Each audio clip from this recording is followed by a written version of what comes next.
ये है against the gods के सीजन 2 का नोवेल एक्सप्लेनेशन पार्ट 93। पिछले एपिसोड के लास्ट सीन में देखा था कि जैसे ही युनचे जागा, जैस्मिन की आवाज उसके दिमाग में गूंजी। तो तुम आखिरकार जाग ही गए। मुझे लगा तुम इस सपने से कभी जागना ही नहीं चाहते। तुम इस सी ऑफ डेथ में पूरे 1 महीने से हो क्या? युनचे की आंखें फटी की फटी रह गईं और वो चिल्लाया, 1 महीना? अब आगे जैस्मिन की शांत आवाज हल्की सी छेड़खानी के साथ युनचे के दिमाग में गूंजी। उसने समझाया कि जिसे वो कुछ घंटे समझ रहा था वो असल में पूरे 30 दिन थे। वो कल्टीवेशन के इतने गहरे स्टेट में चला गया था कि उसे समय का कोई होश ही नहीं रहा। ये एक बहुत ही रेयर स्टेट है जिसमें कुछ प्रैक्टिशनर्स सालों तक रहते हैं। युनचे गुस्से से फटने ही वाला था और उसने पूछा, तो तुमने मुझे जगाया क्यों नहीं? जैस्मिन ने ठंडे ढंग से पूछा। मैं क्यों जगाती? मैं तो चाहूंगी कि तुम हमेशा के लिए ऐसी अनमोल स्टेट में रहो। युनचे के पास कोई जवाब नहीं था। उसने तुरंत अपना ध्यान लिटिल डीमन एम्प्रेस की तरफ किया। 1 महीना बीत चुका था, लेकिन उसकी एनर्जी ने आग को दूर रखा था जिससे उसे कोई चोट नहीं आई थी। तभी उसकी आंखें एकदम से खुलीं और उसने सीधा युनचे को देखा। लिटिल डीमन एम्प्रेस ने कहा, तुम आखिरकार जाग गए। उसकी आवाज ठंडी और सपाट थी, लेकिन कमजोरी का कोई निशान नहीं था। युनचे ने राहत की सांस ली। उसने थोड़ी शर्मिंदगी के साथ जवाब दिया, इतना वक्त बीत गया, आपने मुझे जगाया क्यों नहीं? लिटिल डीमन एम्प्रेस ने उसे गहरी नजर से देखा और समझाया, तुम कल्टीवेशन के एक एनलाइटेंड स्टेट में थे, एक ऐसी अवस्था जो एक प्रैक्टिशनर शायद जिंदगी में एक ही बार हासिल कर पाता है। मैं तुम्हें डिस्टर्ब नहीं करती जब तक मैं अपनी आखिरी सांस पर ना होती। उसने आगे कहा कि उसकी प्रोफाउंड एनर्जी ने उसकी खुद की वाइटल एनर्जी को पूरे 30 दिन तक कम होने से बचाए रखा। युनचे ने कमजोर आवाज में कहा, आपकी तारीफ के लिए शुक्रिया लिटिल डीमन एम्प्रेस, लेकिन अब आपको विश्वास करना होगा कि एक बार हम यहां से बाहर निकल गए तो मेरे पास आपकी लाइफलाइन को रिस्टोर करने का तरीका होगा। उन दोनों ने एक दूसरे को उलझी हुई नजरों से देखा। वो अपनी सिचुएशन की गंभीरता को समझ रहे थे। 1 महीना बीत चुका था। लिटिल डीमन एम्प्रेस की मौत की खबर पूरे इल्यूजरी डीमन रेल्म में फैल गई होगी और डीमन इंपीरियल सिटी में अफरा तफरी मच गई होगी। ड्यूक हुआई पैलेस हर चीज पर हावी हो रहा होगा और वफादार युन और मू फैमिलीज को बुरी तरह दबाया जा रहा होगा। लिटिल डीमन एम्प्रेस चिल्लाई, हमें यहां से तुरंत निकलना होगा। युनचे ने तुरंत जवाब दिया। 1 महीने का मतलब था कि ड्यूक मिंग और ड्यूक हुआई अब golden crow lightning flame valley में नहीं होंगे। उसने एक गहरी सांस ली, लिटिल डीमन एम्प्रेस को उठाया और ऊपर की तरफ तेजी से बढ़ा। लावा के समुंदर से ऊपर जाना ज्यादातर प्रैक्टिशनर्स को डराता, लेकिन युनचे के लिए यह हवा में उड़ने से भी आसान था। कुछ पल तेजी से ऊपर चढ़ने के बाद उसे आखिरकार फायर एनर्जी कम होती हुई महसूस हुई। एक तेज रोशनी के झटके के साथ वो लावा से बाहर निकल आए। नजारा बदल चुका था। आसमान अब गहरा पर्पल नहीं बल्कि आग जैसा स्कारलेट रेड था। काफी देर तक खोजने के बाद उसे दूर साउथ ईस्ट में, जहां आसमान जमीन से मिलता था, एक हल्का पर्पल रंग दिखाई दिया। उस दिशा को लॉक करके उसने एक्सट्रीम मिराज लाइटनिंग का इस्तेमाल किया और अपनी टॉप स्पीड से उड़ने लगा। जैसे ही वो सी ऑफ डेथ से निकले, वो लिटिल डीमन एम्प्रेस की वाइटल एनर्जी को तेजी से कम होता हुआ महसूस कर सकता था। उसकी सांसें उखड़ने लगीं। उसकी लाइफलाइन अभी भी टूटी हुई थी। 1 घंटे बाद सी ऑफ डेथ का किनारा नजर आने लगा। आसमान से पर्पल लाइटनिंग नीचे गिर रही थी और बिजली की गरज हवा में गूंज रही थी। युनचे ने राहत की सांस लेते हुए जमीन पर उतरते हुए कहा, हम golden crow lightning flame valley पहुंच गए। आप ठीक हैं? लिटिल डीमन एम्प्रेस ने उसे धक्का देते हुए कहा, मैं ठीक हूं। तुमने कहा था कि मेरे डीमन एम्परर क्लैन का सबसे बड़ा राज मुझे half step divine profound realm तक पहुंचाने में मदद कर सकता है। वो क्या है? उसकी जद्दोजहद को इग्नोर करते हुए युनचे ने उसके कंधे पर हाथ रखा और great way of the Buddha का इस्तेमाल करके उसमें एनर्जी डाली। उसने कहा, पहले हमें यहां से निकलना होगा और आपकी लाइफलाइन को रिस्टोर करना होगा। उसके लिए मुझे बहुत सारे पर्पल वेंड हेवन क्रिस्टल्स और दूसरे स्पिरिट जेड्स चाहिए जो हमें यहां नहीं मिल सकते।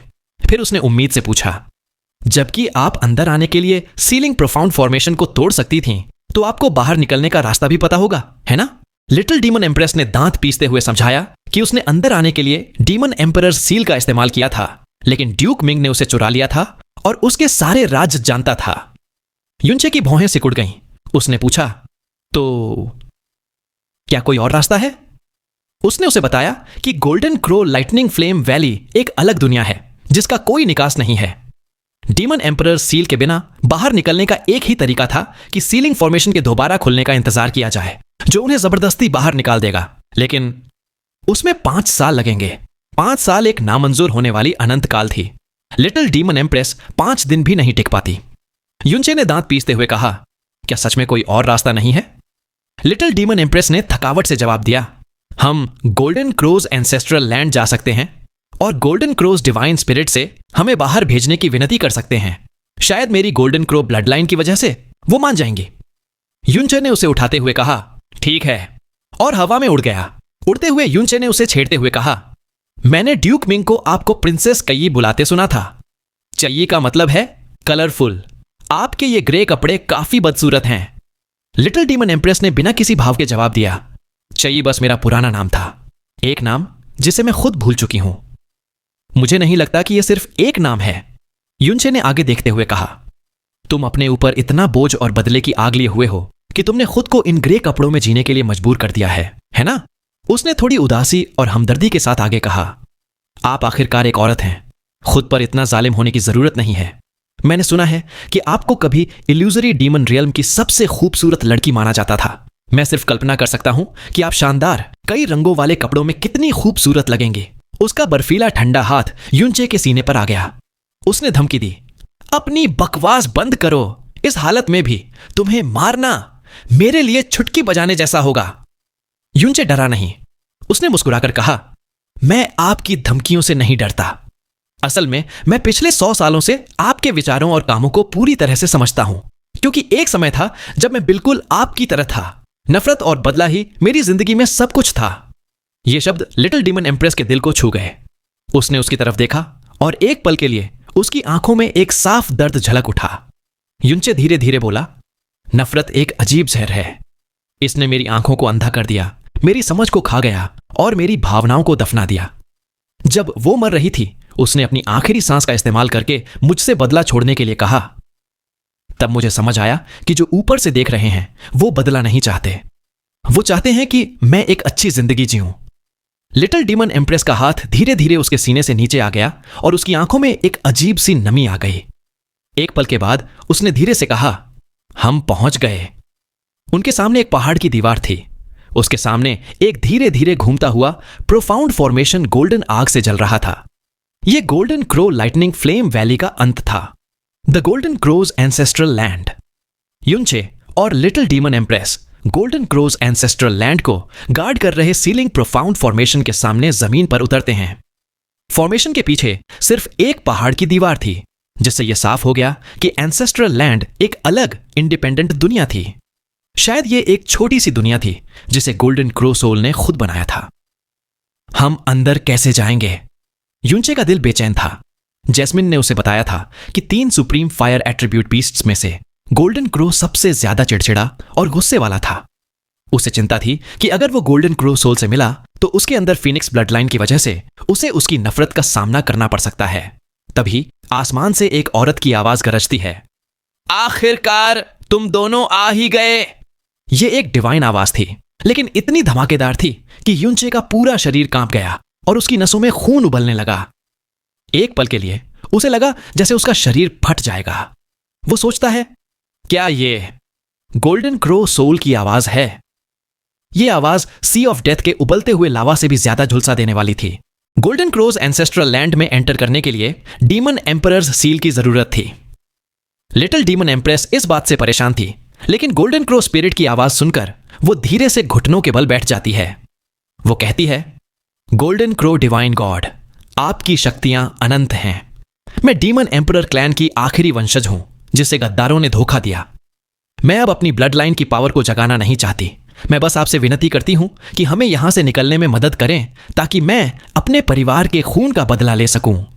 आवाज जवाब देती है, बदला? तुम्हारे पास जीने के लिए ज्यादा वक्त नहीं बचा है। तुम किस बल पर बदला लोगी? उसी पल गहरे पर्पल आसमान में 2 स्कारलेट गोल्ड आंखें खुल जाती हैं। उन आंखों से निकली रोशनी इतनी तेज थी कि आसपास के सारे फायर स्पिरिट्स जगह पर जम गए। आसमान से गिरती हुई लाइटनिंग भी गायब हो गई और 100 मील के दायरे में एक खामोशी छा गई। आवाज फिर से गरजती है, क्या तुम उस डीमन एम्परर सीक्रेट पर भरोसा करोगी जिसका जिक्र तुम्हारे साथ खड़े लड़के ने किया था? यह साफ था कि गोल्डन क्रो सोल को वैली में हुई हर चीज के बारे में पता था। सोल आगे कहती है, तुम्हारे डीमन एम्परर क्लैन का सबसे बड़ा राज सच में उसके वंशज को कम समय में डिवाइन प्रोफाउंड रेल्म में हाफ अ स्टेप तक पहुंचा सकता है। लेकिन क्या तुम जानती हो कि वो तुम्हें तरीका बताने से क्यों बच रहा था? क्योंकि जिस पल तुम वो पावर हासिल करोगी, ठीक 3 साल बाद तुम्हारी मौत तय है। हर शब्द ने उनकी आत्मा को हिलाकर रख दिया। लिटिल डीमन एम्प्रेस अपना सर उठाती है। उसके पीले चेहरे पर हैरानी नहीं, बल्कि एक मौत जैसी शांति थी। वो कहती है, मुझे पता है, एक मोनार्क से हाफ स्टेप डिवाइन प्रोफाउंड तक जाना स्वर्ग के नियमों के खिलाफ है। इसकी एक भयानक कीमत होनी ही चाहिए। वो आगे कहती है, मेरे पास अब सिर्फ बदले की आग बची है। मैं इसके लिए कोई भी कीमत चुकाने को तैयार हूं। अगर मुझे हाफ स्टेप डिवाइन प्रोफाउंड की पावर मिल जाए तो 3 साल भूल जाओ। मैं इसे तब भी कबूल कर लूंगी अगर मेरी सोल 10 दिन में नष्ट हो जाए। युनचे का मुंह खुला का खुला रह गया। उसे एहसास हुआ कि लिटिल डीमन एम्प्रेस ने इस अंजाम का अंदाजा पहले ही लगा लिया था। युनचे हिम्मत जुटाकर पूछता है, क्या कोई और रास्ता नहीं है? गोल्डन क्रो सोल उसे पूरी तरह नजरअंदाज करती है और लिटिल डीमन एम्प्रेस से कहती है, तुम्हारी हिम्मत गोल्डन क्रो के वंशज के लायक है। यह सीक्रेट असल में एक वादा था जो मैंने तुम्हारे पुरखों से किया था। अगर तुम्हारा क्लैन खतरे में होता तो मैं अपनी गोल्डन क्रो ब्लड की 9 बूंदें देती, जिससे उन्हें डिवाइन प्रोफाउंड रेल्म में हाफ अ स्टेप की पावर मिलती। लेकिन 3 साल बाद ब्लड लाइन की पावर और लाइफ वाइटैलिटी एक साथ जल जाती और मौत निश्चित थी। वो आह भरती है, अफसोस तुम्हारे क्लैन ने बहुत देर कर दी। अब सिर्फ तुम ही बची हो। लिटिल डीमन इम्प्रेस झुक जाती है। उसके चेहरे पर सिर्फ दृढ़ निश्चय दिखता है, कोई डर या हिचकिचाहट नहीं। वो विनती करती है, गोल्डन क्रो डिवाइन गॉड, कृपया मेरी इच्छा पूरी करें।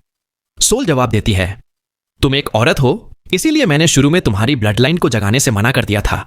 लेकिन शायद किस्मत ने तुम्हारे लिए एक नया मोड़ तैयार किया है। लिटिल डीमन इम्प्रेस हैरानी से पूछती है, किस्मत का मोड़? वो तुम्हारे ठीक पास खड़ा है। याद है, मैंने कहा था कि एक औरत गोल्डन क्रो ब्लड लाइन को सुरक्षित रूप से तभी जगा सकती है जब उसे वर्मिलियन बर्ड या फिनिक्स ब्लड लाइन वाले पुरुष से वाइटल यांग नरिशमेंट मिले।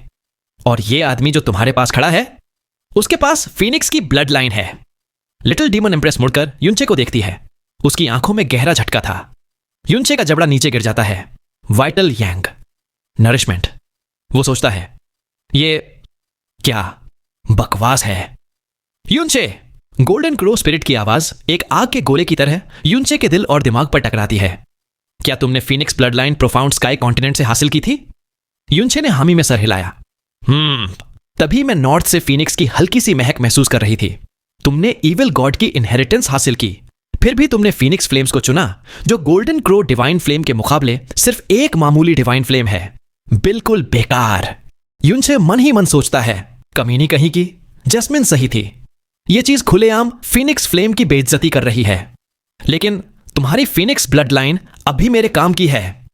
उसी पल स्कारलेट गोल्ड आंखें झपकती हैं। एक पल में युनचे के कपड़े और लिटिल डीमन एम्प्रेस की ग्रे ड्रेस टुकड़े टुकड़े होकर हवा में उड़ जाते हैं। तुम क्या कर रही हो? युनचे घबराकर पीछे हटता है। लिटिल डीमन एम्प्रेस की बर्फ जैसी सफेद पीठ उसकी आंखों के सामने थी। लिटिल डीमन एम्प्रेस अपने सीने को हाथों से ढक लेती है। उसका चेहरा घबराहट से भरा हुआ था। आवाज डांटती है, क्या हुआ? तुम में बदले की आग इतनी है, लेकिन एक आदमी के बदसूरत शरीर का सामना करने की हिम्मत नहीं है। सिर्फ उसके फिनिक्स वाइटल यांग से ही तुम 3 साल के लिए हाफ स्टेप डिवाइन प्रोफाउंड की पावर हासिल कर सकती हो, वरना तुम तुरंत मर जाओगी। इसके अलावा उसके पास ड्रैगन गॉड की ब्लड लाइन भी है। उसका वाइटल यांग तुम्हारी टूटी हुई लाइफ लाइन को भी ठीक कर देगा। डरने की क्या बात है? युनचे गुस्से से लाल हो जाता है। किसे बदसूरत बोल रही हो? तुम बदसूरत हो। तुम्हारा पूरा खानदान बदसूरत है। तभी उसकी आंखों के सामने एक बर्फ जैसी सफेद परछाई लहराती है। इससे पहले कि वो कुछ समझ पाता, एक नग्न लड़की उसे जमीन पर धक्का दे देती है। लिटिल डीमन एम्प्रेस, तुम! युनचे की आवाज उसके गले में ही अटक जाती है। उसके सामने लड़की का कोमल शरीर बर्फ जैसा सफेद था। उसका चेहरा भावहीन था, ना कोई दुख, ना शर्म, ना खुशी, सिर्फ एक खोखली इच्छा, पावर के लिए और बदले के लिए। ऐसा लग रहा था जैसे उसने अपनी सारी भावनाओं को बर्फ में जमा दिया हो। युनचे कमजोर ढंग से विरोध करते हुए बताता है, मेरी एक पत्नी है। लिटिल डीमन एम्प्रेस धीरे से अपनी टांगें फैलाती है और उसके ऊपर बैठ जाती है। इसी वक्त आसमान से एक स्कारलेट गोल्ड आग का गोला नीचे उतरता है, उनके चारों तरफ एक विशाल आग का बैरियर बनाता हुआ। गोल्डन क्रो सोल जोर से हंसती है। अपनी लाइफलाइन को ठीक करने और मेरी पावर को सहने के काबिल बनने के लिए तुम्हें उसका वाइटल यांग कम से कम 500 बार लेना होगा। मैंने तुम्हें 2 महीने दिए हैं। अगर तुमने ये पूरा कर लिया तो बैरियर अपने आप गायब हो जाएगा, और अगर तुम फेल हो गए तो तुम हमेशा के लिए यहां फंसे रहोगे। हा हा हा हा। ब्लू विंड नेशन के रॉयल चेंबर में एक गंभीर खामोशी छाई हुई है। एम्प्रेस कांग युए एक पोर्ट्रेट को घूर रही थी जो उसने अपने हाथों से बनाया था। एक जनरल एक घुटने पर झुका हुआ रिपोर्ट करता है, योर मैजेस्टी, हमें पता चल गया है कि 5 नेशंस हमारी मदद क्यों नहीं कर रहे हैं। उन सब ने डिवाइन फीनिक्स एम्पायर के साथ 300 साल का पीस ट्रीटी साइन किया है। इस ट्रीटी के मुताबिक अगर 5 नेशंस ब्लू विंड नेशन की मदद नहीं करते हैं तो डिवाइन फीनिक्स एम्पायर अगले 300 साल तक उन पर हमला नहीं करेगा। एक लंबी खामोशी के बाद एम्प्रेस कांग युए मुड़ती है और धीमी आवाज में कहती है, दांत और होंठ एक दूसरे पर निर्भर करते हैं, लेकिन सिर्फ 300 साल की शांति के लिए वो ये सच भूल गए हैं। फिर वो पूछती है, जनरल फेंग, क्या आपने डिवाइन फीनिक्स एम्पायर के हमले का असली कारण पता लगाया? जनरल फेंग गंभीरता से जवाब देता है, इसके पीछे जरूर कोई बड़ी साजिश है। अफवाह है कि वो 7 नेशन रैंकिंग टूर्नामेंट की बेइज्जती का बदला लेने के लिए हमला कर रहे हैं, लेकिन मुझे इस पर विश्वास नहीं है। एम्प्रेस कांग युए के चेहरे पर गुस्सा चमक उठता है। वो घोषणा करती है, हमारे हस्बैंड, हमारे प्रिंस कंसॉर्ट ने उनकी प्रिंसेस स्नो को बचाया और प्राइमोर्डियल प्रोफाउंड आर्क में फंसकर अपनी जान दे दी। हमें शुक्रिया कहने के बजाय उन्होंने हम पर हमला किया, मेरे पिता को मार डाला और हमारे लाखों लोगों पर अत्याचार किया। किस हक से वो बडला शब्द का इस्तेमाल भी कर रहे हैं? जनरल फेंग एक मजबूत आवाज में कहता है, योर मैजेस्टी, कृपया शांत हो जाए। मैं ब्लू विंड का नागरिक बनकर जीऊंगा और ब्लू विंड का भूत बनकर मरूंगा। तभी प्रोफाउंड एनर्जी की एक हल्की सी लहर महसूस होती है। कांग युए निर्देश देती है, फ्रंट लाइन से कोई खबर आई है? तुरंत चेक करो। जनरल एक साउंड ट्रांसमिशन जेड निकालता है और सुनता है। उसका चेहरा अचानक बदल जाता है। योर मैजेस्टी, एक रिपोर्ट है कि डिवाइन फीनिक्स आर्मी अजीब हरकतें कर रही है। वो पूछती है, अजीब? कैसी अजीब हरकतें? वो समझाता है, डिवाइन फीनिक्स की मेन आर्मी ने अपनी सेना का 1/3 हिस्सा ईस्ट की तरफ भेज दिया है। उनका टारगेट फ्लोटिंग क्लाउड सिटी है। वो इतनी तेजी से आगे बढ़ रहे हैं कि वो 20 दिन से भी कम समय में वहां पहुंच जाएंगे। क्या? Floating cloud city? यह सुनकर एम्प्रेस कांग युए की आवाज घबराहट से कांपने लगती है।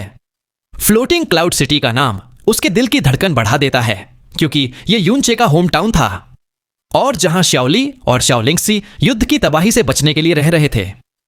Floating cloud city blue wind nation का सबसे छोटा और सबसे गरीब शहर था।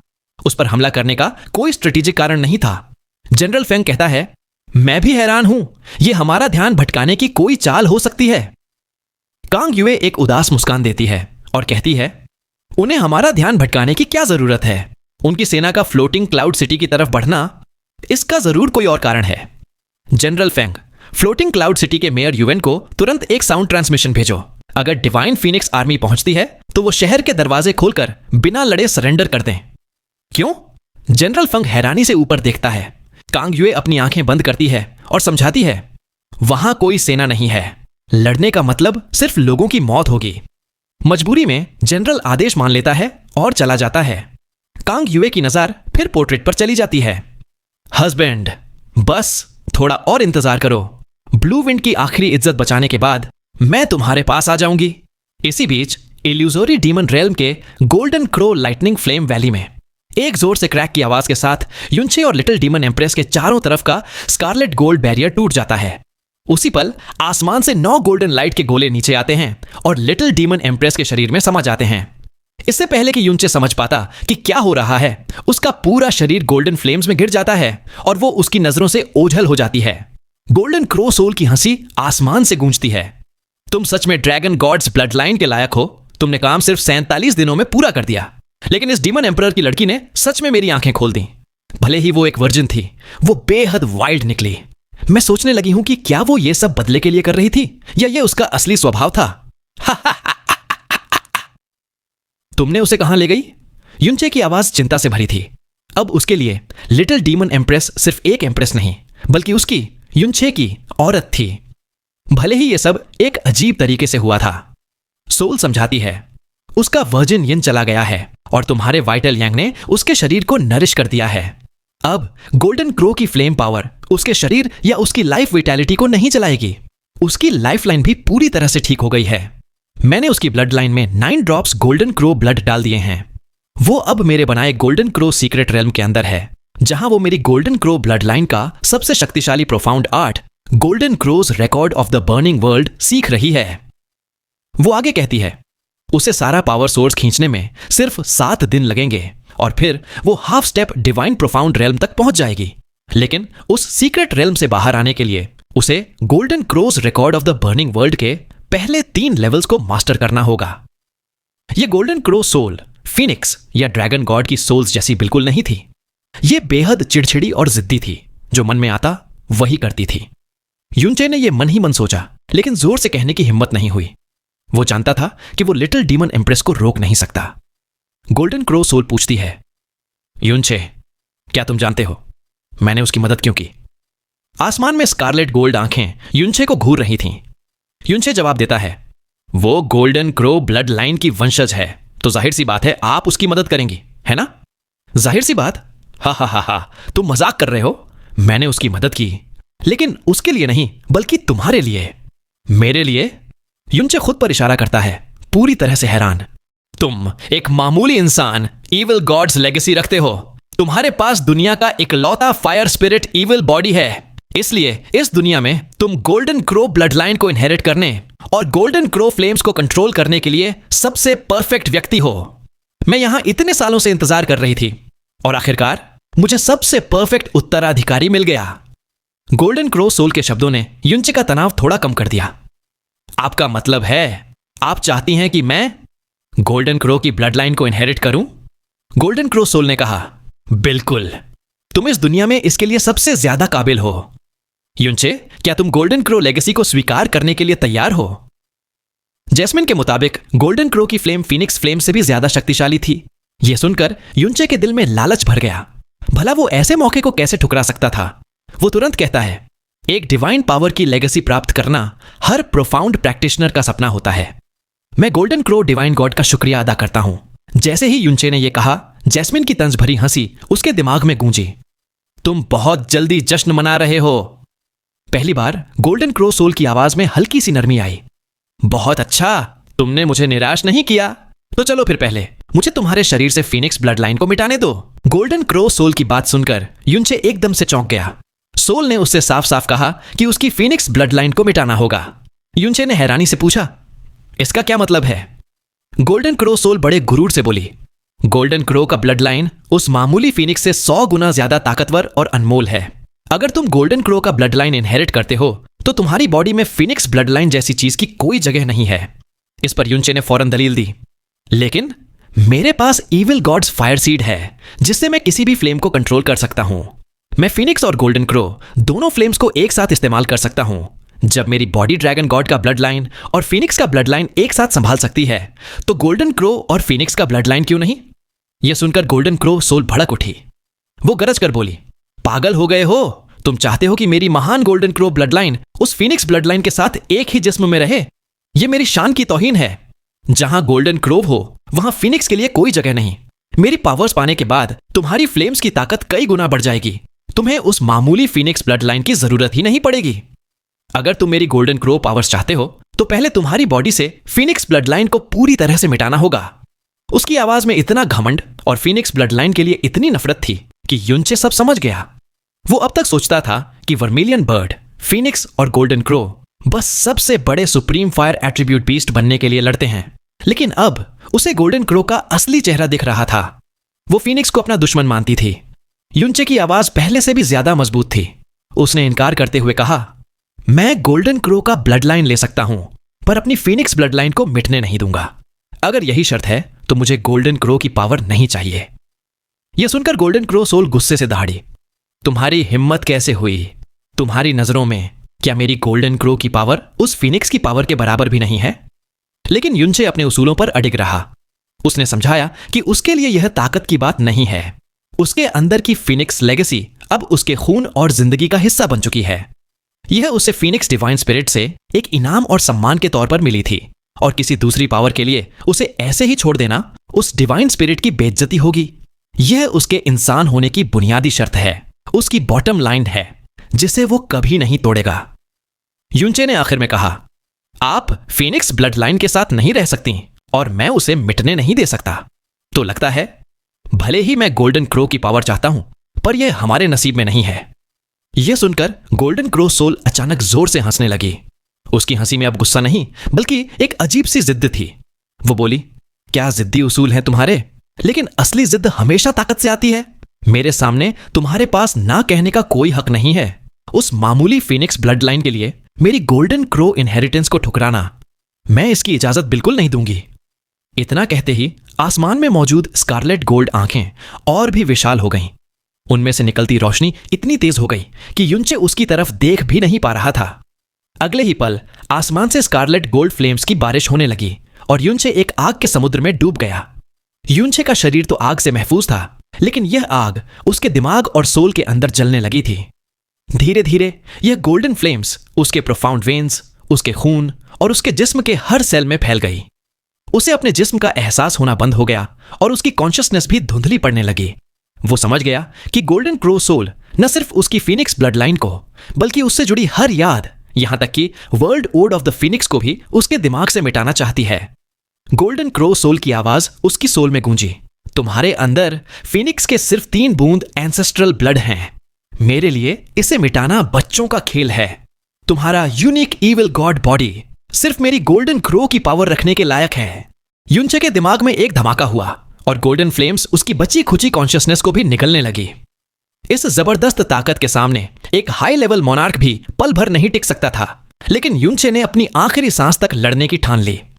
गोल्डन क्रो सोल घमंड से बोली, मुझे तुम्हें फोर्स करने का पूरा हक है, क्योंकि मैंने इल्यूजरी डीमन रेल्म की सबसे खूबसूरत लड़की लिटिल डीमन एम्प्रेस को तुम्हारे हवाले किया और उसे अनमैच्ड पावर दी। अगर तुम अब भी मेरी बात नहीं मानोगे तो मैं उसकी वेन्स को अभी तबाह कर दूंगी। युनचे का दिमाग हिल गया। उसे समझ आया कि लिटिल डीमन एम्प्रेस की मदद करना सिर्फ एक बहाना था ताकि उसे इस तरह मजबूर किया जा सके। जैसे ही युनचे का ध्यान एक पल के लिए भटका, गोल्डन फ्लेम्स उसकी आखिरी विल पावर को भी पूरी तरह से निगल गई। उसके सामने सिर्फ अंधेरा छा गया। उस अंधेरे में डूबने से ठीक पहले युनचे ने अपनी आखिरी कोशिश की। अचानक युनचे की सोल से एक ड्रैगन की भयानक दहाड़ गूंजी। गोल्डन फ्लेम्स जो उसकी सोल पर कब्जा कर रही थी, एक पल के लिए कांपने लगी। अगले ही पल एक विशाल एज्योर ड्रैगन उस आग को चीरते हुए बाहर निकला। प्राइमोर्डियल एज्योर ड्रैगन का डिवाइन प्रेशर इतना जबरदस्त था कि गोल्डन क्रो की आग आगे बढ़ने से रुक गई और डर से थरथराने लगी। क्या dragon god soul? Golden crow soul यह देखकर इतनी शॉक्ड हुई कि उसकी आवाज ही बंद हो गई। वो शॉक में सोचने लगी, यह क्या हो रहा है? प्राइमोर्डियल एज्योर ड्रैगन ने इस इंसान को इतना rich dragon god's blood line दिया, वही अजीब था, पर उसने इसे अपना सोल ओरिजिन क्यों दे दिया? ब्लड लाइन तो आगे बढ़ाया जा सकता है, लेकिन सोल का ओरिजिन तो एक डिवाइन स्पिरिट का इस दुनिया में आखिरी निशान होता है। उसका एक हिस्सा खोने का मतलब अपने अस्तित्व को मिटाना है। और यह तो प्राइमोर्डियल एज्योर ड्रैगन है, सभी प्राइमोर्डियल डिवाइन बीस्ट का सरदार। इस इंसान में आखिर ऐसा क्या खास है कि उसने इसके लिए इतना बड़ा बलिदान दे दिया? गोल्डन क्रो सोल अपने शॉक से रिकवर करके बोलती है, ओह अच्छा, तो फिर उसे मेरी गोल्डन क्रो पावर जरूर इनहेरिट करनी चाहिए। जिस इंसान ने ड्रैगन गॉड सोल का रिस्पेक्ट हासिल किया है, वो भला आम कैसे हो सकता है? वही इस दुनिया में मेरी गोल्डन क्रो लेगेसी को इनहेरिट कर सकता है। अगर गोल्डन क्रो का सामना फुल पावर वाले ड्रैगन गॉड से होता तो शायद वो टिक भी नहीं पाती, लेकिन युनचे की स्ट्रेंथ अभी बहुत कम थी। भला उसके थ्रू इस्तेमाल की गई ड्रैगन गॉड की थोड़ी सी पावर गोल्डन क्रो सोल की विल पावर को कैसे टक्कर दे सकती थी? अगले ही पल ड्रैगन गॉड के प्रेशर में पीछे हट रही गोल्डन क्रो फ्लेम्स एक फटते हुए वोल्केनो की तरह युनचे के पूरे सोल डोमेन में फैल गईं। फिर भी ड्रैगन गॉड सोल आखिरकार ड्रैगन गॉड सोल ही थी। भले ही वो एक स्काई प्रोफाउंड रेल्म के इंसान के जिस्म में थी, गोल्डन क्रो सोल को उसे काबू करने में पूरे 100 सांस का वक्त लग गया। गोल्डन क्रो सोल सोचती है, ये लड़का तो मेरी क्यूरियोसिटी और बढ़ा रहा है। ड्रैगन गॉड सोल को सप्रेस करने के बाद गोल्डन क्रो फ्लेम्स ने युनचे के पूरे सोल डोमेन पर कब्जा कर लिया था। उसके जिस्म से फीनिक्स ब्लड लाइन मिटाने से पहले उसकी सोल से फीनिक्स इम्प्रिंट को मिटाना जरूरी था। इस तरह उसके जिस्म में फीनिक्स ब्लड की जड़ें खत्म हो जाती और उसे पलक झपकते ही मिटाया जा सकता था। देखते ही देखते युनचे के सोल डोमेन में बसा phoenix imprint golden crow soul की कॉन्शियसनेस के सामने आ गया। उसके लिए इस सिंपल से फीनिक्स इम्प्रिंट को मिटाना बाएं हाथ का खेल था। गोल्डन क्रो सोल गुस्से से सोचती है, मुझे अपनी ब्लड लाइन आगे बढ़ाने के लिए खुद इतनी मेहनत करनी पड़ रही है। ये सब तुम्हारी वजह से। आंख में चुभने वाले फीनिक्स, जिसने इसे पहले ही चुरा लिया, दफा हो जाओ यहां से। उसके सोचते ही आग के समुद्र से गोल्डन आग की एक लहर सीधे फीनिक्स इम्प्रिंट की तरफ बढ़ी। युनचे की सोल के अंदर एक हल्का सा ब्लास्ट हुआ और गोल्डन फ्लेम्स जोर से फट गईं। लेकिन उन फ्लेम्स के बीच जो पूरे सोल डोमेन को रोशन कर रही थीं, फीनिक्स इम्प्रिंट डिस्ट्रॉय नहीं हुआ, बल्कि वो भी एक गोल्डन रोशनी से चमकने लगा। ऐसी रोशनी जो गोल्डन क्रो फ्लेम्स से जरा भी कम नहीं थी। एक बहुत ही तेज और गूंजती हुई फीनिक्स की चीख सुनाई दी। एक गोल्डन फीनिक्स की परछाई लंबे पंखों के साथ आसमान की तरफ उड़ी। आसपास की गोल्डन क्रो फ्लेम्स ऐसे पीछे हट गईं जैसे किसी तूफान ने उन्हें सोल के एक कोने में धकेल दिया हो। गोल्डन क्रो सोल चिल्लाती है, ये क्या है? Phoenix soul origin. इस पल गोल्डन क्रो फ्लेम्स आगे बढ़ना बंद कर देती हैं और गोल्डन क्रो सोल की कॉन्शियसनेस पूरे शॉक में थी। वो हैरानी से सोचती है, क्यों? यहां तक कि फीनिक्स ने भी इसे अपना सोल ओरिजिन दे दिया। इस इंसान के साथ हो क्या रहा है? क्या यह सिर्फ इसलिए है कि उसके पास इविल गॉड की स्ट्रेंथ है? फीनिक्स सोल की परछाई युनचे की सोल के बीच में तैरती रही, बड़े गुरूर से अपने चारों तरफ फैली गोल्डन क्रो फ्लेम्स को घूरते हुए। दोनों बेहद चमकदार गोल्डन रोशनियां एक दूसरे से टकरा रही थीं। गोल्डन क्रो फ्लेम्स, जो अभी कुछ देर पहले फीनिक्स इम्प्रिंट को मिटाने की कसम खा रही थीं, अब एक जगह जमी हुई थीं। गोल्डन क्रो सोल का शॉक और कंफ्यूजन काफी देर तक बना रहा। जब उसके इमोशंस शांत हुए तो उसने फीनिक्स की सोल को दबाने के बजाय युनचे की सारी यादें देखना शुरू कर दिया। सिर्फ 30 सांस के अंदर युनचे की सारी यादें गोल्डन क्रो सोल की कॉन्शियसनेस में आ गईं। उसका सोल सी अभी भी गोल्डन क्रो फ्लेम्स से भरा था, लेकिन उन फ्लेम्स में काफी देर तक कोई हरकत नहीं हुई और गोल्डन क्रो सोल भी चुप रही। ऐसा लग रहा था जैसे वो इस खामोशी में कोई बहुत मुश्किल फैसला ले रही थी। कुछ समय के बाद धीरे धीरे युनचे की कॉन्शियसनेस लौटने लगी। जैसे ही वो जागा, उसे बेहोश होने से पहले का सीन याद आया। वो झटके से उठ बैठा, अपनी आंखें खोली और देखा कि आसमान से वही प्योर गोल्ड प्यूपल्स उसे घूर रही हैं। युनचे अपने जिस्म के अंदर फीनिक्स की पावर को साफ महसूस कर पा रहा था। फीनिक्स इम्प्रिंट और world ode of the phoenix के 6 वॉल्यूम्स उसके दिमाग में साफ थे। साथ ही उसके जिस्म और सोल में एक और तरह की एनर्जी महसूस हो रही थी। युनचे ने एक्सपेरिमेंट के लिए अपने दोनों हाथ आगे बढ़ाए। दोनों हथेलियों पर एक साथ आग जलने लगी। दोनों ही स्कारलेट फ्लेम्स थे, लेकिन उनके बीच एक अजीब सा फर्क था। उसके लेफ्ट हाथ की फ्लेम शांति से जल रही थी, लेकिन राइट हाथ की फ्लेम, वहां हवा न होने के बावजूद आग एकदम जोश से नाच रही थी, जैसे कोई खतरनाक जानवर हो। उसे एक ऐसी अजीब ऑरा निकल रही थी जो किसी का भी दिल दहला दे। गोल्डन क्रो सोल की आवाज में एक अजीब सी उदासी थी और युनचे को लगा जैसे उसने उसकी आवाज में हल्की सी कमजोरी भी महसूस की है। वो बोलती है, हम्फ, तुम तो काफी जल्दी उठ गए। जब गोल्डन क्रो का ब्लड किसी दूसरे जीव के जिस्म में जाता है तो उसे कंट्रोल करना बहुत मुश्किल होता है, लेकिन तुम्हारे जिस्म में ये इतना शांत है। सिर्फ कुछ ही घंटों में, वो भी बेहोशी की हालत में, तुमने इसका 30% अब्सॉर्ब कर लिया। युनचे सिर उठाकर पूछता है, आपने मेरी बॉडी में गोल्डन क्रो की ब्लड लाइन डाल दी, लेकिन मेरी फीनिक्स ब्लड लाइन को नहीं मिटाया। गोल्डन क्रो सोल ठंडे से कहती है, तो और क्या? हम्फ, ये मत सोचना कि मुझ में तुम्हारी फीनिक्स ब्लड लाइन मिटाने की ताकत नहीं थी। बस अचानक मुझे दया आ गई और मैंने अपना फैसला बदल लिया। कितना बड़ा मजाक है। मैंने गोल्डन क्रो और फीनिक्स ब्लड लाइन को एक ही जिस्म में रहने दिया। हा हा, ये सबसे बड़ा मजाक है। युनचे काफी देर तक चुप रहा। उसे साफ याद था कि गोल्डन क्रो सोल के अटैक के सामने वो बिल्कुल बेबस था। उसे इस बात पर भी कोई शक नहीं था कि गोल्डन क्रो सोल की ताकत के आगे उसकी फीनिक्स ब्लड लाइन को मिटाना बहुत आसान था। बेहोशी में उसने सोच लिया था कि जब वो उठेगा तो फीनिक्स की पावर खो चुका होगा, पर उसने कभी नहीं सोचा था कि न सिर्फ उसकी फीनिक्स पावर बच जाएगी, बल्कि उसे गोल्डन क्रो की पावर भी मिल जाएगी। युनचे ने इसके बारे में जैस्मिन से पूछा। जैस्मिन अजीब तरह से हंसती है और बताती है, वो तुम्हारी फीनिक्स इम्प्रिंट को लगभग मिटा ही चुकी थी, लेकिन आखिरी पल में उसने अपना मन बदल लिया। और इसकी वजह शायद इसीलिए क्योंकि तुम्हारे एक्सपीरियंसेस ने उसे डरा दिया। ये गोल्डन क्रो सोल बहुत अजीब है। इसके दिमाग में क्या चल रहा है कौन जाने। बस अंदाजा लगा लो, वजह जानने की जरूरत नहीं है। अभी तुम्हारे पास इन बातों में पड़ने का टाइम नहीं है। तुम्हारी फीनिक्स पावर भी बच गई और गोल्डन क्रो ब्लड लाइन भी मिल गई। ये तुम्हारे लिए फायदे का सौदा है। अभी तुम्हारे अंदर गोल्डन क्रो का ओरिजिन ब्लड बह रहा है। बेहोश रहते हुए तुमने सिर्फ 30% रिफाइन किया है। जल्दी करो और बाकी रिफाइन करने पर कंसंट्रेट करो। युनचे फौरन ध्यान लगाकर अपनी सांस एडजस्ट करता है। उसे अपने जिस्म के अंदर प्योर गोल्ड रोशनी छोड़ती हुई 9 गर्म धाराएं महसूस होती हैं। ये गोल्डन क्रो के ओरिजिन ब्लड की 9 बूंदें थीं। युनचे को शांति से रिफाइन करते देख गोल्डन क्रो सोल की आवाज फिर से गूंजी। उसने एक्सप्लेन करना शुरू किया कि भले ही उसने दोनों ब्लड लाइन्स को एक साथ रहने दिया, पर इसका मतलब यह नहीं कि Phoenix blood line golden crow के बराबर है। उसके हिसाब से गोल्डन क्रो फ्लेम्स दुनिया की सबसे स्ट्रॉन्ग फ्लेम्स हैं और फीनिक्स फ्लेम्स उनके सामने कुछ भी नहीं। जैसे ही युनचे गोल्डन क्रो ब्लड लाइन को पूरी तरह अपनाएगा और golden cross record of the burning world समझ जाएगा, वो उस मामूली फीनिक्स फ्लेम्स को इस्तेमाल करने के बारे में सोचेगा भी नहीं। अपनी बात को साबित करने के लिए उसने एक कंपटीशन शुरू कर दिया। उसने कहा, उस फीनिक्स सोल ने तुम्हें सिर्फ 3 बूंद फीनिक्स ब्लड दिया, जबकि मैंने तुम्हें गोल्डन क्रो ब्लड की 9 बूंदें दी हैं। फिर उसने एक्सप्लेन किया कि फीनिक्स सोल ने world ode of the phoenix के 6 वॉल्यूम्स दिए थे, तो वो उसकी सोल में golden crows record of the burning world के 7 वॉल्यूम्स इंप्रिंट करेगी। और आखिर में वो बोलती है, उस फीनिक्स सोल ने तुम्हें एक बड़ा गिफ्ट दिया, मैं तुम्हें उससे भी बड़ा गिफ्ट दूंगी। उसकी हर बात से साफ था कि वो फीनिक्स से हारने को बिल्कुल तैयार नहीं थी। युनचे इस पॉइंट पर अपनी आंखें खोलता है।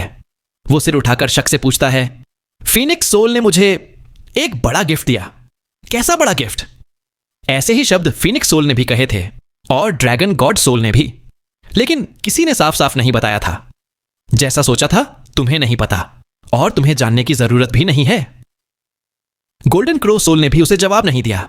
इसके बारे में पहले जानने से तुम्हारी ग्रोथ रुक सकती है, जिसका कोई फायदा नहीं। जब तुम्हें इसे जानने की जरूरत होगी तब तुम्हें खुद पता चल जाएगा। फीनिक्स सोल के उस बड़े गिफ्ट ने मुझे सच में हैरान कर दिया, लेकिन मेरा गिफ्ट भी उस फीनिक्स से कम नहीं है। इतना कहते ही प्योर गोल्ड प्यूपिल्स अचानक चमक उठे और पूरा आसमान गोल्ड लाइट से भर गया। रोशनी का वो सोर्स धीरे धीरे नीचे आया और युनचे के सामने रुक गया। युनचे ने गोल्डन क्रो ब्लड को रिफाइन करना रोक दिया, अपना हाथ बढ़ाया और ध्यान से उस गोल्डन लाइट के सोर्स को छुआ। जैसे ही वो युनचे के हाथ को छूता है, रोशनी धीरे धीरे गायब हो जाती है। युनचे के सामने एक मुट्ठी के साइज का सिंपल सा दिखने वाला गोल्डन जेड आ गया। जेड के अंदर 9 गोल्डन धब्बे साफ दिख रहे थे, जो एक गोल्डन धागे से जुड़े हुए थे। जैस्मिन युनचे के दिमाग के अंदर से शॉक में चिल्ला उठी, ये तो जेड ऑफ द 9 सन्स है। यह पहली बार था जब युनचे ने जैस्मिन को एक जेड के टुकड़े को देखकर इतना शॉक होते हुए सुना था। वो जल्दी से पूछता है, जेड ऑफ द 9 सन्स, ये कैसा जेड है? क्या यह सच में उतना ही जबरदस्त है जितना गोल्डन क्रो सोल कह रही है? जैस्मिन गंभीर होकर कहती है, इस प्लेन पर जेड ऑफ द 9 सन्स जैसी डिवाइन चीज का मिलना सोचा भी नहीं जा सकता। Jade of the 9 sons primordial world के सबसे हाईएस्ट लेवल डिवाइन जेड्स में से एक है। यहां तक कि जिस दुनिया में मैं पैदा हुई थी, वहां भी ये एक बेहद रेयर डिवाइन ऑब्जेक्ट है। जब जेड ऑफ द 9 सन्स की पूरी पावर इस्तेमाल की जाती है, वो एक पल में पूरे इल्यूजरी डीमन रेल्म को तबाह करने के लिए काफी है। पूरा इल्यूजरी डीमन रेल्म तबाह हो जाएगा? यह सुनते ही युनचे का हाथ हल्का सा कांपा। वो जोर से चिल्लाने ही वाला था। उसने उस गोल्डन जेड को पकड़ा हुआ था, जिसमें हल्की सी गर्मी भी महसूस नहीं हो रही थी, पर उसका दिल नियंत्रण से बाहर होकर धड़क रहा था। इसके अंदर पूरे इल्यूजरी डीमन रेल्म को एक पल में तबाह करने की पावर थी। यह कितनी ज्यादा डरावनी चीज थी। युनचे ने थूक निगलते हुए सोचा, कितनी अजीब चीज है। अगर इसके अंदर की पावर को अब्सॉर्ब करके रिफाइन कर लिया जाए तो यह तो हेवन के खिलाफ जाने जैसा होगा।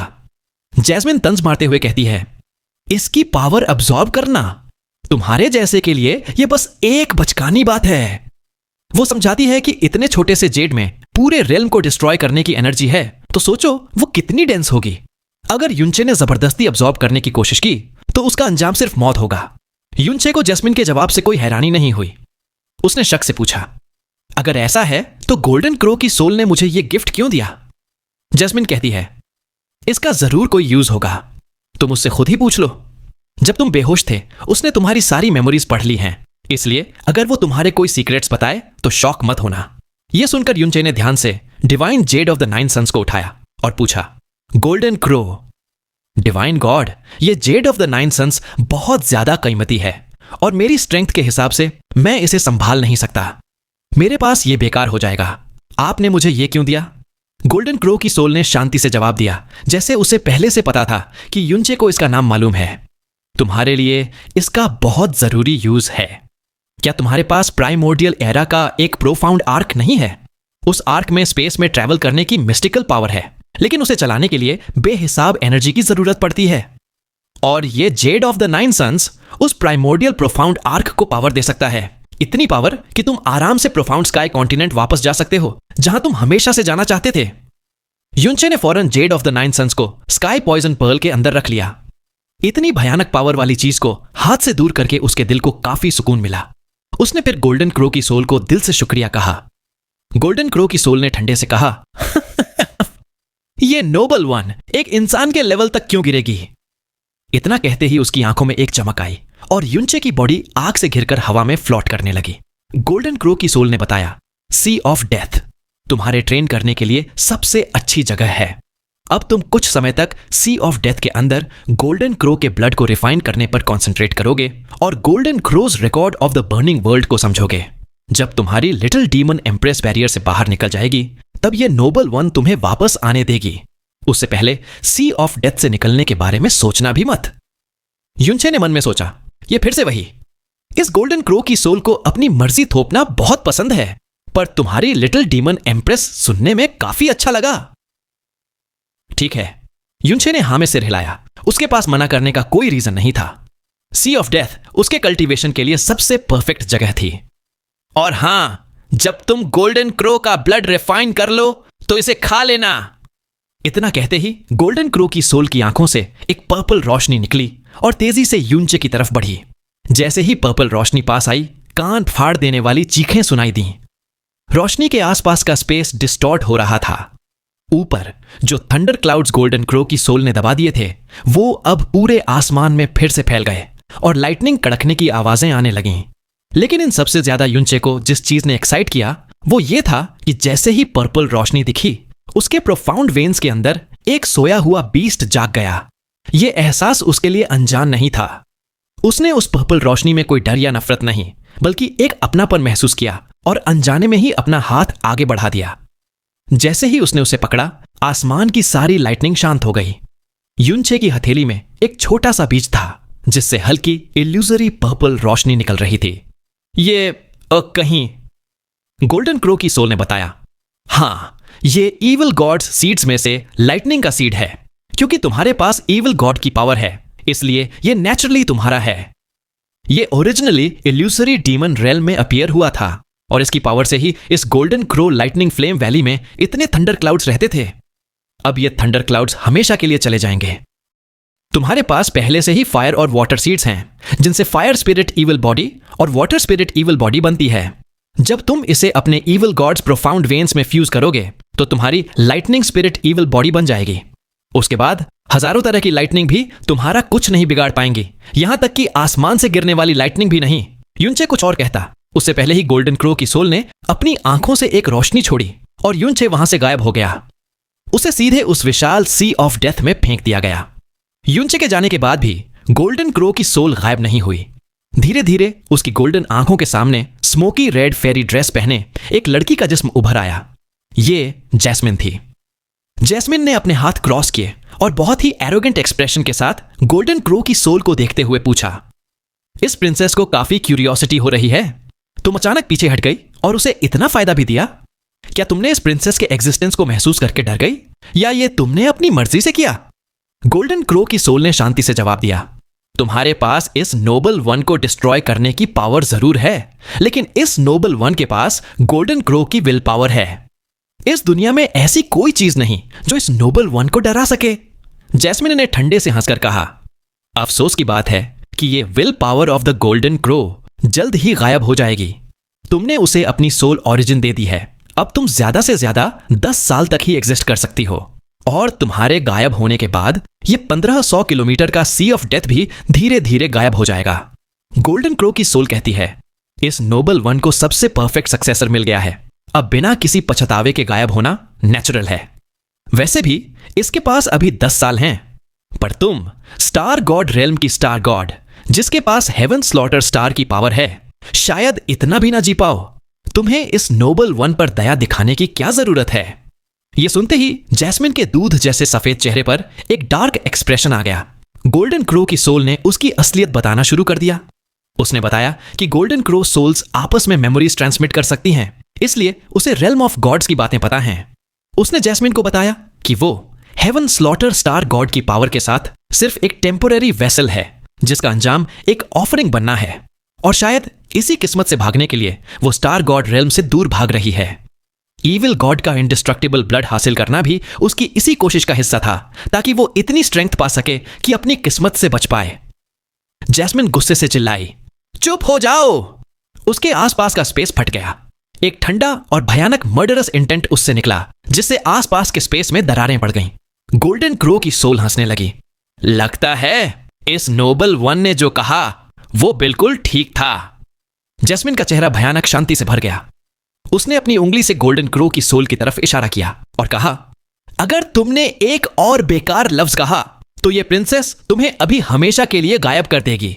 लेकिन गोल्डन क्रो की सोल को डर नहीं लगा। उसने जैस्मिन को याद दिलाया कि अगर उसने यहां अपनी पूरी पावर यूज की तो स्टार गॉड रेल्म को उसकी लोकेशन पता चल जाएगी, जिसके अंजाम से जैस्मिन खुद वाकिफ थी।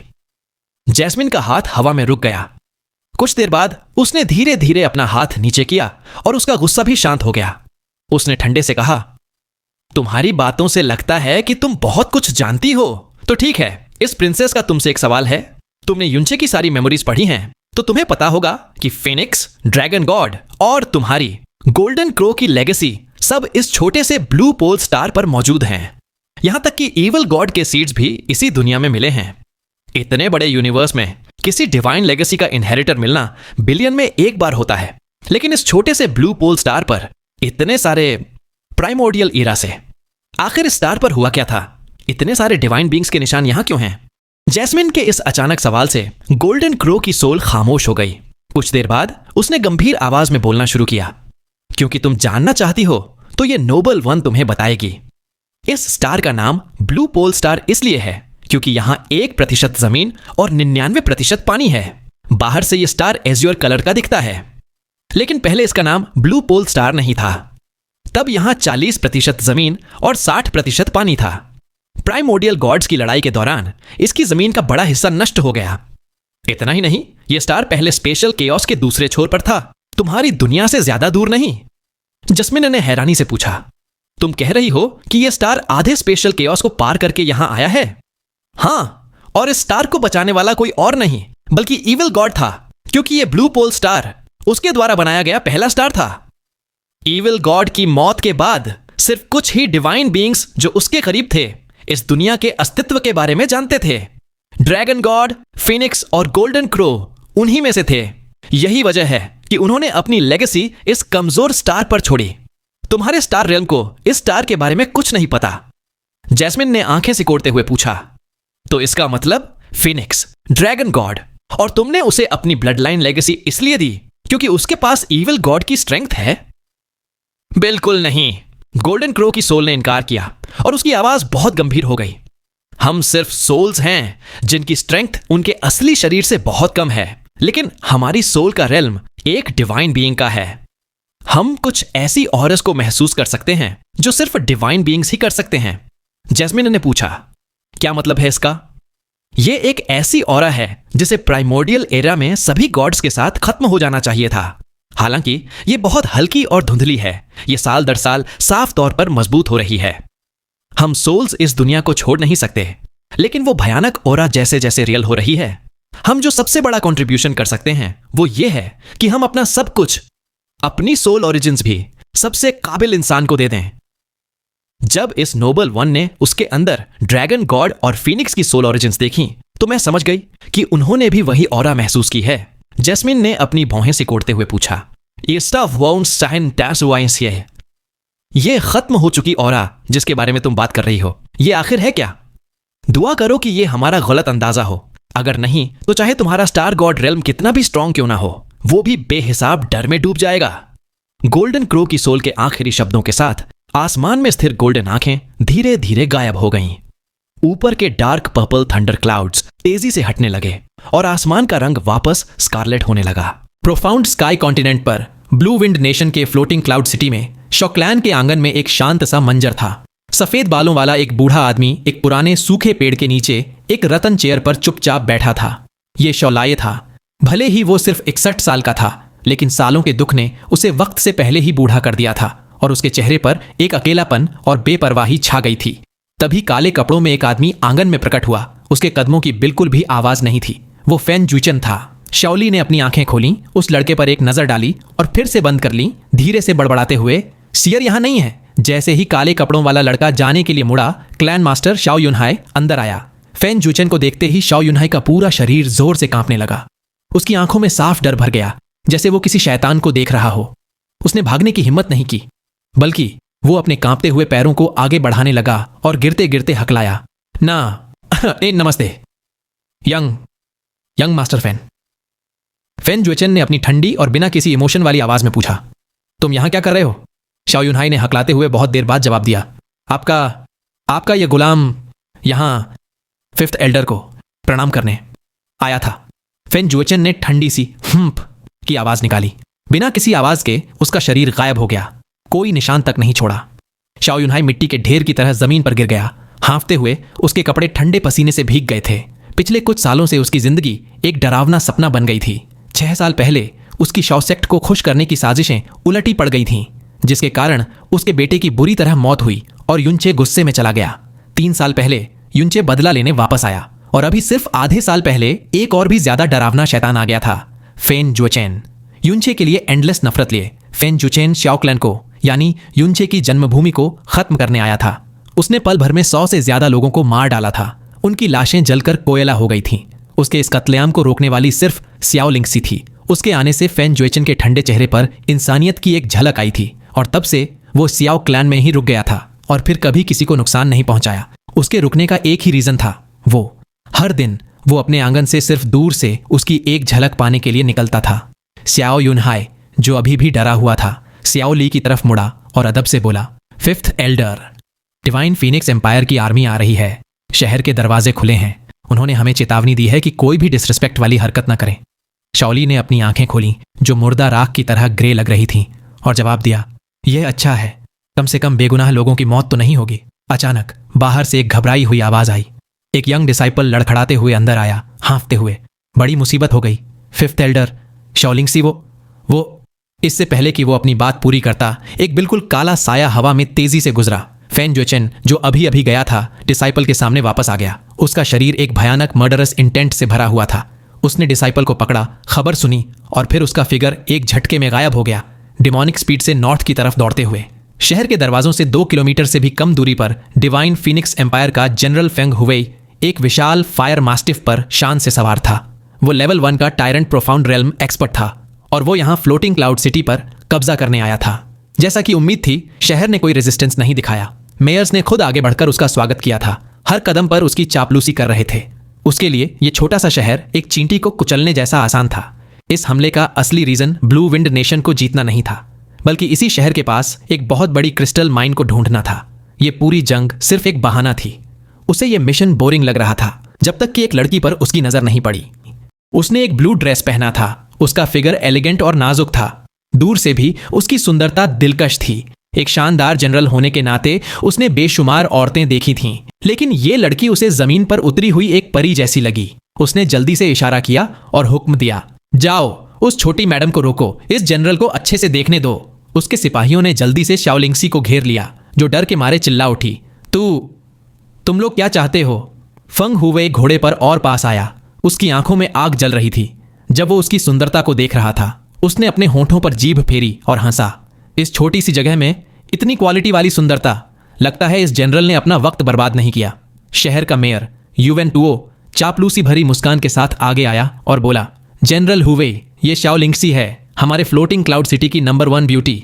ओह, और इसकी एक और पहचान है, ये युनचे की लिटिल आंट है। युनचे नाम सुनते ही जनरल हुवेई का चेहरा बदल गया। वो अचानक मुस्कुराया और फिर जोर जोर से हंसने लगा।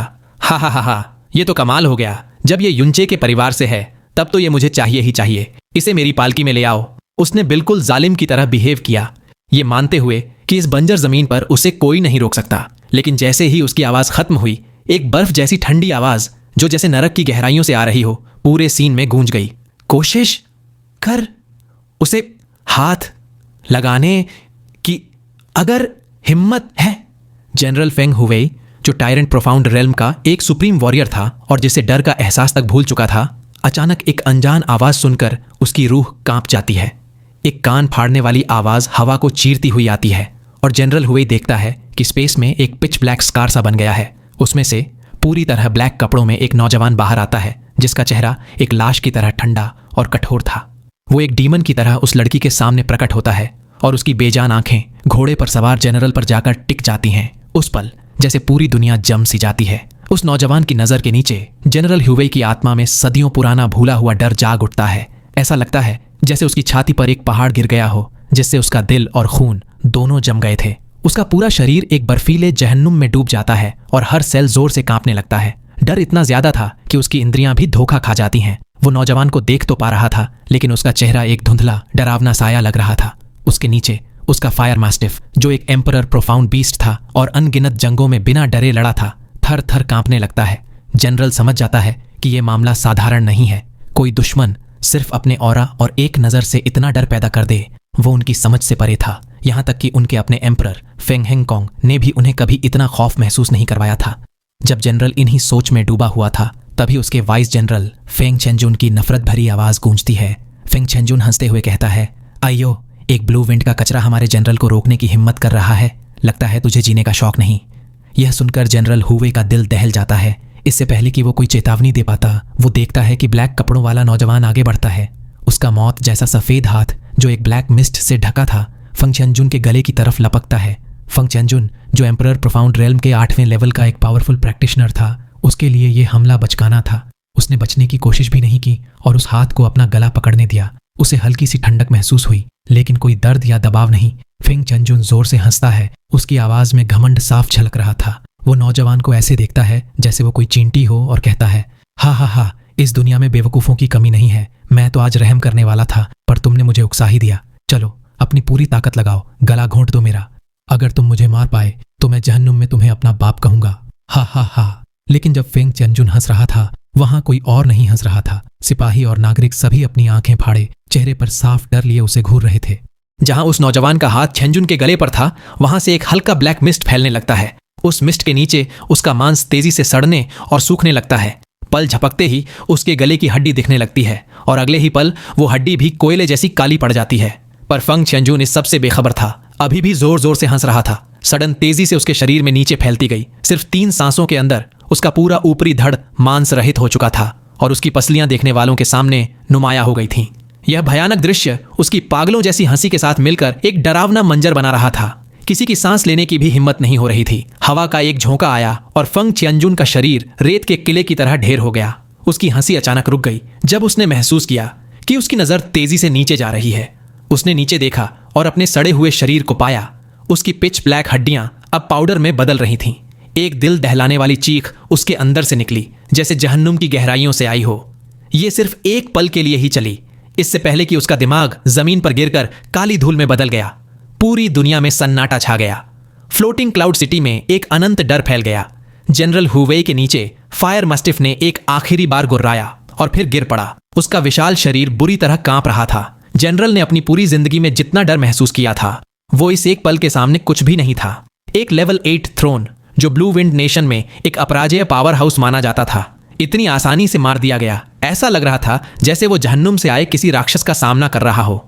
उसी पल वो नौजवान फेन जुइचेन उसकी तरफ मुड़ा। उसकी आवाज एक सूखा बर्फीला श्राप थी जो जनरल के कानों में घुल गई। तुम सब को मरना होगा। जैसे ही फेन जुइचेन ने धीरे से एक कदम आगे बढ़ाया, जनरल को लगा कि मौत खुद उसके पास आ रही है। लेकिन तभी एक लड़की की चिंतित आवाज आई और फेन जुइचेन के कदम तुरंत रुक गए। शाओलिंगसी दौड़कर आई। भले ही उसका चेहरा डर से सफेद था, वो दृढ़ता से उसके सामने खड़ी हो गई और मिन्नत करते हुए बोली, मत मारो किसी को। अगर तुमने उन्हें मारा तो वो फ्लोटिंग क्लाउड सिटी के हर इंसान को मार देंगे। मैं इस शहर को खून से भरा हुआ नहीं देखना चाहती। जैसे ही उसकी आवाज पूरी हुई, फेन जुइचेन का उठा हुआ हाथ धीरे धीरे नीचे आ गया। मौत का वो साया जो जनरल हुवेई पर मंडरा रहा था गायब हो गया। वो हैरानी से उस लड़की को देखता रहा जिसने कुछ शब्दों से पूरे आसमान में फैले किलिंग इंटेंट को खत्म कर दिया था। फेन जुइचेन जनरल की तरफ मुड़ा। उसकी आवाज ठंडी थी। वो कहता है, मैं आज तुम्हें नहीं मारूंगा, लेकिन अगर तुमने फ्लोटिंग क्लाउड सिटी के एक भी इंसान को मारने की हिम्मत की तो मैं तुम्हारे 10,000 लोगों को मारूंगा। अगर तुमने 10 को मारा तो मैं तुम्हारे 1 लाख को मारूंगा। फिर उसने शाओलिंगसी पर एक नजर डाली और बोला, और अगर तुमने उसके एक बाल को भी छुआ तो मैं तुम सबको यही मार दूंगा। फेन जुएचेन अचानक अपना हाथ उठाकर आसमान की तरफ अटैक करता है। पूरा शहर कांप उठता है। एकदम घोंटने वाला एक्सप्लोजन सबको बहरा कर देता है जब वे ऊपर देखते हैं कि दूर आसमान में एक विशाल पिच ब्लैक वर्लपूल खुल गया है। वो अगले ही पल गायब हो गया, लेकिन इस नजारे ने जनरल हुए का दिल लगभग तोड़ ही दिया था। वो अनजाने में चिल्ला उठा, मोनार्क! स्पेस को चीरना एक एम्परर प्रोफाउंड प्रैक्टिशनर कर सकता था, लेकिन इतनी आसानी से इतना बड़ा स्पेशल ब्लैक होल खोलना, ये सॉवरेन प्रोफाउंड रेल्म की पावर थी, एक मोनार्क की। उसके पूरे डिवाइन फीनिक्स एम्पायर में सिर्फ कुछ दर्जन ही ऐसे लोग थे जिन्हें देश की नींव माना जाता था, और उनमें से एक यहाँ इस छोटे से शहर में मिलना, और वो भी जो मुश्किल से 20 साल का लग रहा था, ये सोच से परे था। एक मोनार्क के सामने एक महान जनरल एक चींटी से ज्यादा कुछ नहीं था। फेंग हुवेई हकलाते हुए बोला, उसकी आवाज़ डर से कांप रही थी। हम सिर्फ शहर पर कब्जा करने आए थे। हम बिल्कुल भी किसी बेगुनाह नागरिक को नहीं मारेंगे। चले जाओ यहां से। फेन जुएचेन का जवाब सिर्फ 2 शब्दों का था, जिसमें कोई इमोशन नहीं था। जनरल को उसकी पूरी जिंदगी में किसी ने ऐसे बोलने की हिम्मत नहीं की थी, लेकिन आज उसे गुस्सा नहीं, सिर्फ खौफ महसूस हो रहा था। वो लड़खड़ाकर पीछे हटा, अपने अधमरे फायर मास्टिफ को उठाया और जितनी तेजी से हो सका भाग निकला। उसकी सेना, जैसे उन्हें कोई बड़ी माफी मिल गई हो, अफरा तफरी में भाग गई। शहर के दरवाजे से बाहर निकलकर वो सब ठंडे पसीने से भीग चुके थे और हाँफ रहे थे। जनरल हुवेई जोर जोर से सांस ले रहा था। उसके हाथ अभी भी कांप रहे थे। उसके मुंह से निकला, आखिर है कौन वह? फ्लोटिंग क्लाउड सिटी में फिर से सन्नाटा छा गया। मेयर और नागरिक सब डर के मारे भाग चुके थे। शाओलिंगसी ने अपनी छाती पर हाथ रखा और फेन जुएचेन से कहा, big brother Fen, thank you. Fen Juechen ने कहा, तुम्हें मुझे कभी थैंक यू कहने की जरूरत नहीं है। उसकी आवाज ठंडी थी, लेकिन उसमें एक हल्की सी गर्माहट थी। अगर तुम नहीं होती तो मैं 3 साल पहले ही मर चुका होता। जब मैं उन सबको मार दूंगा जिन्हें मुझे मारना है, तब मैं तुम्हारी हर बात सुनूंगा। शाओलिंगसी ने नहीं में अपना सिर हिलाया। उसकी आंखों में आंसू आ गए। वो बोलती है, तुम्हें ऐसा करने की जरूरत नहीं है। तुम्हारी जिंदगी तुम्हारी अपनी है। अगर तुम सच में मेरे लिए कुछ करना चाहते हो तो बेवजह बेगुनाहों को मत मारना। जब लोग मर जाते हैं तो वे कभी वापस नहीं आ सकते। इससे उन्हें चाहने वाले पूरी जिंदगी दर्द में रहते हैं। युनचे का चेहरा उसके दिमाग में चमका और वो बिना आवाज किए सिसकने लगी। उसके आंसू देखकर फेन जुएचेन ने एक गहरी सांस ली और मुड़ गया। वो कहता है, जो अभी हुआ वो इंसान मरने के ही लायक था। जब मेरे पास काफी स्ट्रेंथ आ जाएगी और मैं उन सबको मार दूंगा जिन्हें मुझे मारना है, तब मैं तुम्हारी बात सुनूंगा। एक ब्लैक मिस्ट जमा हुई और फेन जुएचेन बिना कोई निशान छोड़े गायब हो गया। हवा शांत थी। शाओलिंगसी अकेली थी। उसने अपना चेहरा ढक लिया और उसके होंठों से एक दिल तोड़ देने वाली फरियाद निकली, लिटिल छे। फ्रोजन क्लाउड असगार्ड के बाहर शांति से बर्फ गिर रही थी, लेकिन अंदर का माहौल डर और दुहक से बहुत भारी हो चुका था। सील किए गए अंडरग्राउंड हॉल के ठीक बाहर कुछ घमंडी हमलावर बड़े से जेड दरवाजों पर लगातार हमला कर रहे थे। एक ग्रीन रोब पहने आदमी चिल्लाते हुए कहता है, तुम औरतों को सच में लगता है कि ये फैंसी हेवनली फर्म जेड हमें रोक पाएगा? चुपचाप सिया किंगयू को हमारे हवाले कर दो, वरना मैं ये दरवाजा तोड़ दूंगा और तुम में से किसी को जिंदा नहीं छोड़ूंगा। उसने अपनी प्रोफाउंड एनर्जी का इस्तेमाल करके दरवाजे पर एक जोरदार मुक्का मारा, लेकिन एक कान फाड़ देने वाली आवाज के अलावा कुछ नहीं हुआ। दरवाजा वैसा का वैसा ही रहा। वो अपनी सूजी हुई कलाई को मलते हुए गुस्से में पीछे हटता है। परेशान होकर वो अपने ग्रुप से बड़बड़ाता है, ये नामुमकिन है। इस एसगार्ड के पास न सिर्फ वो अजीब शील्ड है, बल्कि पूरा कमरा ही हेवनली फर्म जेड से बना है। इतना तो डिवाइन फीनिक्स सेक्ट भी नहीं कर सकता। अंदर फ्रोजन क्लाउड एसगार्ड की डिसाइपल्स एक साथ सिमट कर बैठी हुई थीं। बड़े से फ्रोजन एंड डिवाइन हॉल में 2000 घबराई हुई औरतें कैद थीं, पर फिर भी वो जगह खाली और ठंडी महसूस हो रही थी। बीच में एक क्रिस्टल जैसा साफ आइस कॉफिन रखा था, जिसमें उनकी पुरानी ग्रैंड मिस्ट्रेस फेंग चियनहुई का शरीर था। उनके चेहरे पर शांति नहीं, बल्कि अभी भी नफरत दिख रही थी। कई डिसाइपल्स उनके पास घुटनों के बल बैठकर चुपचाप रो रही थीं, जबकि उनके आसपास चमकती हुई आइस स्पिरिट्स तैर रही थीं। ऐसा लग रहा था जैसे पूरा हॉल मातम में डूबा हुआ हो। करंट एसगार्ड मिस्ट्रेस गोंग युक्शियन जख्मी हालत में लेटी हुई थीं। उनकी सांसें उखड़ रही थीं और आंखें बेजान थीं। जब उन्हें जोरदार खांसी आई तो उनकी डिसाइपल्स घबरा गईं और उन्हें सहारा देने के लिए दौड़ीं। सबकी कोशिश थी कि उनकी चोटें और न बढ़ें, इसलिए उन्होंने अपनी प्रोफाउंड एनर्जी उनमें डाल दी। वो टूटी आवाज में कहती हैं, हमारे एंसेस्टर्स का 1000 ईयर कैलेमिटी, हम इससे बच नहीं पाए। कभी सोचा नहीं था कि मेरे रहते हुए फ्रोजन क्लाउड असगार्ड तबाह हो जाएगा। जुन लियंकी और फ्रोजन क्लाउड 7 फेरीज ने उन्हें दिलासा देने की कोशिश की, ये याद दिलाते हुए कि असगार्ड अभी भी सुरक्षित है और कोई ना कोई मदद के लिए जरूर आएगा। लेकिन दिल ही दिल में सब सच्चाई जानते थे। ये उनका आखिरी ठिकाना था और जल्द या देर से ये जेड के दरवाजे भी टूट जाएंगे। गोंग युक्सियन ने कांपते हुए हाथ से सिया किंग्यू को पास बुलाया। सिया किंग्यू उनके सामने घुटनों पर बैठ गई। उसका चेहरा शांत था पर अंदर से वो बेचैन थी। गोंग युक्सियन पछतावे भरी आवाज में कहती हैं, ये सब इसलिए हुआ क्योंकि मैंने तुम्हें ब्लू विंड इंपीरियल सिटी नहीं जाने दिया। अगर तुम चली जाती तो शायद इस सब से बच जाती। लेकिन किंग्यू ने अपना सिर हिलाते हुए अपनी मिस्ट्रेस को शांत कराया। आपने हमें बचाने के लिए अपना सब कुछ दे दिया। मेरे दिल में सिर्फ आपके लिए आभार है। मिस्ट्रेस ने गहरी सांस ली। किंग्यू, तुम फ्रोजन क्लाउड की सबसे महान डिसाइपल हो। तुम सिर्फ 22 साल की हो, लेकिन तुम्हारी कल्टीवेशन हमारे फाउंडर से भी आगे निकल चुकी है। अगर तुम बच गई तो असगार्ड कभी पूरी तरह से नहीं मरेगा। हमारी फ्रोजन क्लाउड आर्ट्स और डिवाइन आर्ट्स जिंदा रहेंगी।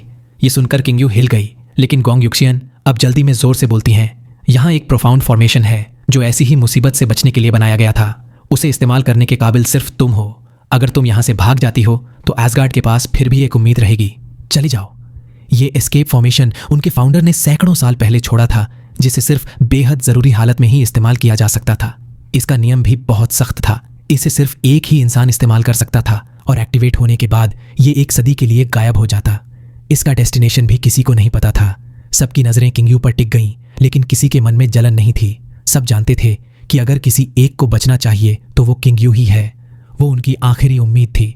लेकिन किंग्यू, जो भावुक और जिद्दी थी, जोर से अपना सिर हिलाती है, नहीं, मैं फ्रोजन क्लाउड असगार्ड का हिस्सा हूं। मैं खुद को बचाने के लिए सबको छोड़कर नहीं भाग सकती। गोंग युक्सियन कमजोर होने के बावजूद गुस्से में चिल्लाई, अभी भावुक मत बनो। अगर तुम सच में खुद को हमारा हिस्सा मानती हो तो तुम्हें यहां से निकलना ही होगा। तुम्हारी जिंदगी यहां मौजूद हर एक की आखिरी उम्मीद है। बाकी लोग भी उनसे मिन्नतें करने लगे। उसकी मास्टर चू युएली ने उसके कंधे पकड़कर धीरे से कहा, किंग्यू, मैं बस इतना चाहती हूं कि तुम आराम से जियो। बदला लेने का बोझ अपने ऊपर मत डालना। अगर तुम हमारी आर्ट्स को आगे ले जाती हो तो वही काफी है। बहनें और सीनियर्स रोती हुई आवाज में पुकारने लगीं, वादा करो कि तुम जिंदा रहोगी। जब तक तुम सच में पावरफुल नहीं हो जाती, वापस मत आना और हमें भूलना मत। किंग्यू अभी भी हिचकिचा रही थी। वो खुद को उनके लिए कुर्बान करने का सोच रही थी। अगर मैं बाहर चली जाऊं तो शायद वो लोग रुक जाएंगे। शायद मैं आप सबको बचा सकती हूँ। गोंग युक्सियन ने उसे गुस्से और बेबसी में बीच में ही रोक दिया। पागल मत बनो। तुम इतनी समझदार हो कि उन जैसे गुनहगारों पर विश्वास नहीं कर सकती। अगर उनकी धमकियां सच भी हों तब भी तुम्हें जिंदा रहना होगा। हम सब अपनी किस्मत मान लेंगे, लेकिन तुम्हें जीना ही होगा। अभी जाओ, वरना मैं यहीं अपनी जान दे दूंगी। ये सुनकर किंग्यू डर से जम गई। असगार्ड मिस्ट्रेस बिल्कुल मजाक नहीं कर रही थी। माहौल बहुत तनाव भरा हो गया। बाहर से उन गुंडों की चिल्लाने और दरवाजा पीटने की आवाजें तेज होती जा रही थीं। किसी भी पल दरवाजा टूट सकता था। अचानक गोंग युक्सियन ने खुद को उठाया और एक पाम स्ट्राइक किंग्यू की छाती पर मारी, जिससे वो पीछे की तरफ उड़ती हुई सीधे उस चमकते हुए एस्केप फॉर्मेशन पर जा गिरी। किंग्यू के चेहरे से आंसू बहने लगे जब उसने सबके चेहरों को देखा, उन्हें अपने दिमाग में हमेशा के लिए बसाते हुए। उसकी आवाज टूट रही थी जब उसने हार मानते हुए कहा, मिस्ट्रेस, मास्टर, सिस्टर्स, अपना ख्याल रखना। मैं कसम खाती हूँ मैं आप लोगों को निराश नहीं करूंगी। चू युएली ने अपने आंसू छुपाने के लिए मुंह फेर लिया और गंभीरता से बोली, कोई नहीं जानता कि ये फॉर्मेशन तुम्हें कहाँ भेजेगा, लेकिन जितना दूर हो उतना ही अच्छा। मुझसे वादा करो, जब तक तुम सॉवरेन प्रोफाउंड रेल्म तक नहीं पहुंच जाती तब तक कभी वापस मत आना। वो रेल्म ब्लू विंड नेशन में लगभग एक कल्पना जैसा था, लेकिन 22 साल की उम्र में किंग्यू उसके काफी करीब थी। उसने भावुक आवाज में कसम खाई, जब तक मैं सॉवरेन प्रोफाउंड रेल्म तक नहीं पहुंच जाती मैं कभी वापस नहीं आऊंगी। एक आखिरी बार सबको देखकर किंग्यू फॉर्मेशन के अंदर चली गई। ब्लू रोशनी ने उसे अपने अंदर समा लिया और वो गायब हो गई, अपने साथ वहां बचे सब लोगों की उम्मीदें लेकर। हॉल में फिर से खामोशी छा गई। सिर्फ असगार्ड मिस्ट्रेस गोंग युक्सियन के रोने की आवाज आ रही थी। उनके चेहरे पर दर्द और शांति दोनों एक साथ दिख रहे थे। वीडियो को लाइक करके, चैनल को सब्सक्राइब करके हमारी छोटी सी फैमिली का हिस्सा बन जाइए। अगर ऐसे ही और वीडियोस देखनी है तो साथ ही अगर आपके दोस्त भी इस तरह की वीडियोस में इंटरेस्टेड हो तो उन्हें शेयर भी कर देना।